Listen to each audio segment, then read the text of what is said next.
Hey everyone, Scott here, and this week we are going to be talking about projecting and planning for 2021. Now, 2020 was obviously an unprecedented year, so if you had a major disruption to your income, you lost an income, lost your job, then I want you to focus on that. I don't want you to worry about one missed year of savings or investing. I don't want you to feel guilty about that. You can recover from that. So focus on the things that are most important. But for the rest of you who did not have a major interruption to your income, we're going to be talking about how you can maximize that in 2021. And the first step is to reflect on 2020. Did you hit your savings goals? Did you have a certain number in mind that you were going to hit in 2020?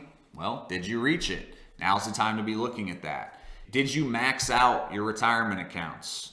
And by the way, what does maxing out mean? So in your 401ks, maxing out does not necessarily mean just contributing up to the point where your employer will give you a match.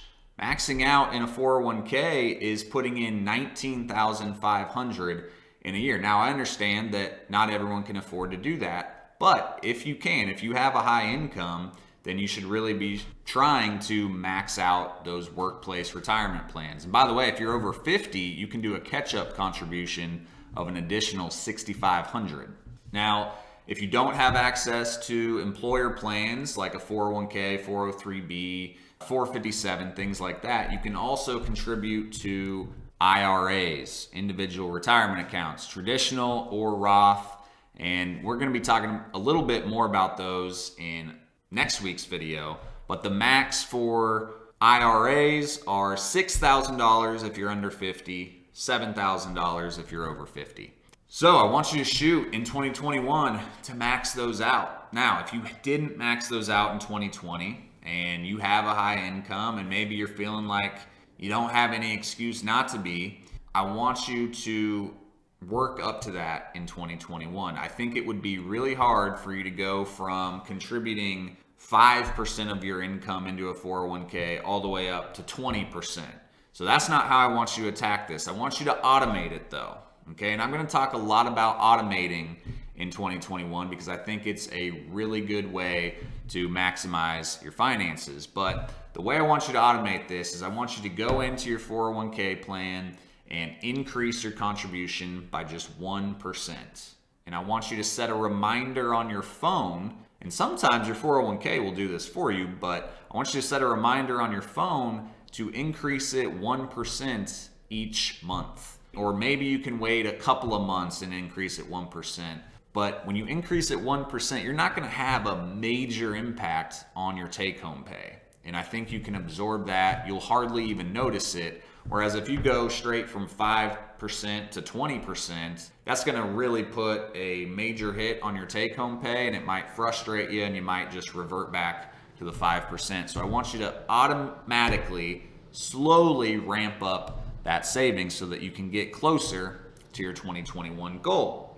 Here's another idea for you. When you get your stimulus check, which we just had a $600 one, and we're probably going to get a $1,400 one here soon, think about putting that into savings. Think about putting that into an IRA potentially, because you can actually still contribute to an IRA up until April for it to count for 2020. So think about using your stimulus for savings as long as your other goals are met at the current moment. So once you have your actual savings goal in place, I want you to look at how did your investments do in 2020? Did you stick to your investment plan when things went haywire in February and March? Or was it just too much for you and you made some changes? If so, that's okay. The past is the past. Don't beat yourself up. But let's figure out now, what can you do? What allocation of your funds, what risk level are you comfortable with so that you can stick to it? And so we'll be talking more about investment planning in future months. But if you rely on your investments for income, it can certainly have a major impact on income planning. So for 2021, I want you to know where your income is coming from. If you're retired, have a good idea of where it's coming from. Talk to your advisor if you want clarity on that. But now is the time. The beginning of the year is to be doing the projecting for 2021 so that this time next year we can be looking back and feeling good about hitting all of our projections and being on track.